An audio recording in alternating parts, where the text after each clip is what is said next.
Hello friends, स्वागत है आप सभी का हमारे इस यूट्यूब चैनल हिंदी साहित्य में। उम्मीद है आप लोगों की परीक्षा की तैयारी अच्छी चल रही होगी। इग्नू के एमएसटी प्रोग्राम के कुछ पेपर हो चुके हैं और कुछ पेपर बाकी हैं, तो उन्हीं में से हम लोग आज इस वीडियो में इग्नू के दिसंबर 2022 एग्ज़ाम के लिए एमएचटी 9 के कुछ इंपॉर्टेंट क्वेश्चंस को देखेंगे जो कि होने वाली परीक्षा में पूछे जा सकते हैं।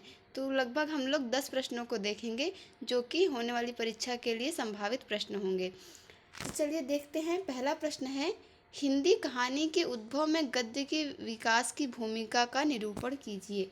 तो फ्रेंड्स, ये पहला प्रश्न है, हिंदी कहानी के उद्भव में गद्य के विकास की भूमिका का निरूपण कीजिए।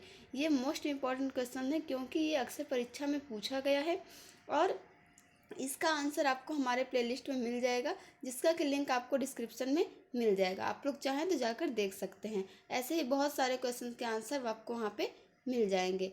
अगला प्रश्न है, गद्य विधाओं का संक्षिप्त परिचय दीजिए। तो आप लोगों ने कहानी, नाटक, उपन्यास, ऐसी बहुत सारी गद्य विधाएं हैं जिनका कि पढ़ा होगा, अध्ययन किया होगा, तो उसका ही इसमें आपको परिचय देना पड़ेगा। जैसे कि नाटक है रेखा चित्र, संस्मरण, यात्रावृत्त, डायरी, कहानी, नाटक, उपन्यास आदि सभी जो गद्य विधाएं हैं उनके बारे में आपको थोड़ा थोड़ा इसमें लिखना पड़ेगा। अगला क्वेश्चन देखते हैं, पराया सुख कहानी के आधार पर वस्तु और शिल्प का विवेचन कीजिए। तो जो पराया सुख कहानी है यशपाल की लिखी हुई, इसमें जो वस्तु और शिल्प कैसा है इस कहानी का, इसका आपको विवेचन करना पड़ेगा। अगला इम्पॉर्टेंट क्वेश्चन है, देखिए ये कुछ टिप्पणी लिखने के लिए भी आते हैं, जैसे कि सचेतन कहानी, अमेरिका में कहानी, पंचतंत्र और हितोपदेश तथा साठोत्तरी कहानी की विशेषताएं। इसमें से आपको टिप्पणी करने के लिए शॉर्ट क्वेश्चन में पूछ सकता है, या फिर जैसे अमेरिका में कहानी है और साठोत्तरी कहानी की विशेषताएं हैं, ये दोनों क्वेश्चन लॉन्ग में भी पूछे जा सकते हैं। तो हमने साठोत्तरी कहानी पर एक वीडियो बनाया हुआ है जिसमें कि हमने कुछ पॉइंट बताए हैं। तो अगर ये क्वेश्चन आपसे शॉर्ट में पूछा जाए तो आप उन पॉइंट को लिखकर थोड़ा सा साठोत्तरी कहानी के विषय में लिखकर सिर्फ दे सकते हैं। अगर ये विस्तार में पूछे तो उन पॉइंट्स को आप हेडिंग बनाकर उसके अंतर्गत जो लिखकर इस क्वेश्चन को विस्तार से लिख सकते हैं। चलिए अगला प्रश्न देखते हैं।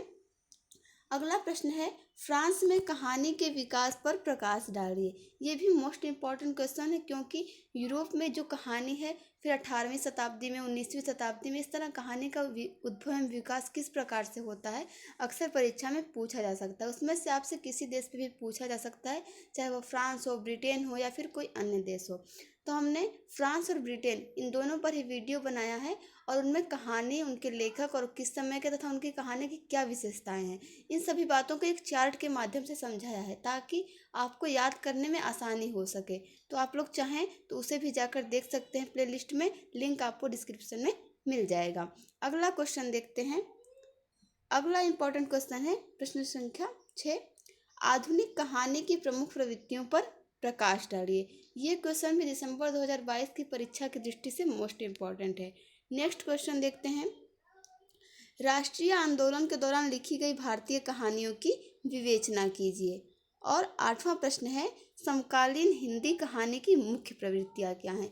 ये तीनों ही क्वेश्चन जो है मोस्ट इम्पॉर्टेंट है परीक्षा के लिए, तो आप लोग इन्हें भी एक बार ज़रूर पढ़ लीजिएगा।